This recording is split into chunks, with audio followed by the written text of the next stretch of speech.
কিছু মানুষ আছে বুঝতে পারে না তাদের। আমি একটা সুপার মার্কেটে দিই, যে জাপানি ভাষা কনভেনি বলে, সেটা নতুন সাইন হিসাবে যোগ দিছে। তো একটা বৃদ্ধ মহিলা আসছে, হ্যাঁ, তিনি এসে বলতেছে কী খাবি। আমি নতুন নতুন জব দিচ্ছি, কী খাবে। আমি না কিছু খাবো না, কিছু পানি মানে কিছু কিছু পান কর, মানে ওটার কিছু নন্দ বোঝা চাই, এরকম বলতেছে আমার। তা বলতেছে না কিছু খাবো না, কিছু করবো না। আমি ফার্স্টে তো তখন ফর্ম পাইতেছে, তুমি আমার ছিলে না নিতেব তোর লোক আর কি আছে, আরেকজন আছে, ওরা ডাক দিয়েছে, ওগুলা দিয়ে দ্রুত একটা ওরা কিনে তারপরে ওগুলা দিয়ে দ্রুত একটা জোশ নিয়ে আসছে। তারা আমার চিল্লাইতেছে, নিয়ে তো নিতেব। হ্যাঁ, আমি তো পুরো একটা বিপ্রস্ত, মানে একটা খারাপ অবস্থা করেছি। আমি হ্যাঁ কী চিল্লাই কি আমার উপরে, মানে বৃদ্ধ মনে অনেক বয়স আর ঠিক আছে, চিল্লাইতেছে, আমি বসতে হয় না চিল্লাইতে। পরে আমি বসতে হয় না, কী করা যায় মানে নতুন আমি কাজ করতেছি, বুঝতে পারছি না যেরকম একটা অবস্থা। এবার আমি সরঞ্জাম করে আমার সামনে একটা জাপানিজ ও চা ছিল, মানে চা ছিল বোতলে, তো ওটা আমি নিয়েছি আর কি।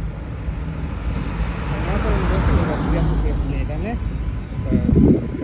মানে সর্বোচ্চ চেষ্টা করে যাস, যেটা জাপান ভাষা হলো কামড়াতে, ওটা করে যাস, ঠিক আছে ওটা করে যাস। তারা মানে বাচ্চা রাস্তাঘাটে অনেকে দেখলাম খুশি হয়, যেরকম রাস্তা সুপার মার্কেটে গেছে, তো এক বৃদ্ধ লোক তার ওয়াইফকে নিয়ে কেনাকাটার জন্য আসছে। তো তার ওয়াইফ, তার সামনে একটা বাচ্চা হাঁটতেছে, না মার কোলো থেকে নাইমে উনি দৌড়তেছে। তো বৃদ্ধ লোকের বাচ্চাটা দেখে খুশি হয়ে গেছে। আমি ভাবতেছিলাম কি আর হয়তো নিজে কোনো বাচ্চা নাই, তো বাচ্চা থাকে তার সাথে থাকে না, এই কারণে খুশি হয়ে যায়। এই কারণেই অনেকের বাচ্চা থাকে তাদের সাথে থাকে না বা বাচ্চা নাই, তারা কী করে শূন্যতা পূরণ করার জন্য তারা কুকুর বা বিড়াল পোষে। তা যেখানে যায় কুকুর বিড়াল নিয়ে যায়, একটা জাপানি একটা কুকুর বিড়ালের প্রতি যে পরিমাণ খরচ হয়, বাংলাদেশে একটা ফ্যামিলির অত খরচ হয়। কুকুর বিড়াল এত পরিমাণে টাকার খরচ করে। কুকুর বিড়ালের ইন্স্যুরেন্স মতো করে রাখে, মানে হেলথ ইন্স্যুরেন্স মতো করে রাখে, অসুস্থ হলে হেলথ ইন্স্যুরেন্স দেখে, বলার মতো না।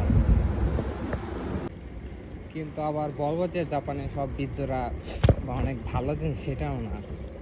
কারণ আপনার কিছু সময় যখন ক্যাশ কাউন্টার করে, তখন কিছু সময় বৃদ্ধরা আসে, আসলে সুন্দর কথা, কোন জায়গা থেকে আসছো, কী করো, নাম কি, জাপানি ভাষা অনেক ভালো পারো, অনেক সুন্দর পারো, অনেক প্রশংসা করে, অনেক ভালো লাগে তখন অনেক প্রশংসা করে। আর মাঝে মাঝে কিছু বৃদ্ধ আসে, একটু উল্টাপাল্টা করলে বা একটু দেরি করলে বা আইসাই চিল্লায় কথা বলবে, কথা বলা মানে একটা মানে বিব্রতিকর অবস্থা, এরকম করে কথা বলা কেন।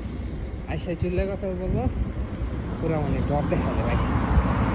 আর একটু উল্টাপাল্টা হলে চিল্লাচিল্লি শুরু করবো, একটু না পারলে বা একটু সমস্যা হলে, একটু ভুলে গেলে চিল্লাচিল্লি শুরু করবো।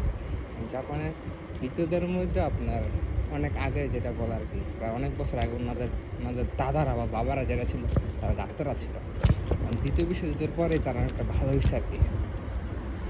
তো ইয়াং জেনারেশনগুলো সবই ভালো, বৃদ্ধরা কাছে ডাক্তার, তাদের মধ্যে অনেকে ভালো আছে।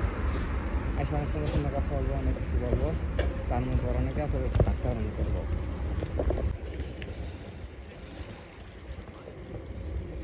একদিন এক জাপানিজ আসছে বৃদ্ধ, ঠিক আছে, আইসা রাতে আসছে, আইসা বলতেছে কোন দেশ থেকে আসছস, কী করস না করস, মানে অনেক কিছু জিজ্ঞাসা করতেছে। তো আমি বলছি যে হ্যাঁ, আজকালকার বিদেশিরা সব টাকা আলুয়া দিতেছে আমগো দেশ থেকে, আমগো দেশে ইয়াং জেনারেশন কোনো কাম করতে চায় না, এরা মনে করেন পরিশ্রম করতে চায় না, সব অলস, খালি মোবাইল টিপে গেম খেলে, খালি ভিডিও করে, মানে অগ দেশের বাচ্চাও বকতেছে আর বলতেছে বিদেশিরা সব টাকা নিয়ে যেতেছে আমগো দেশ থেকে।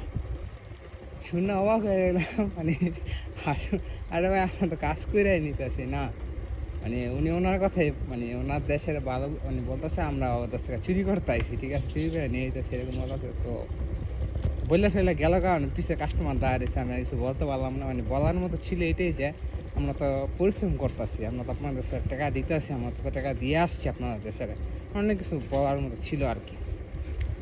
তো কিছু বলে নাই।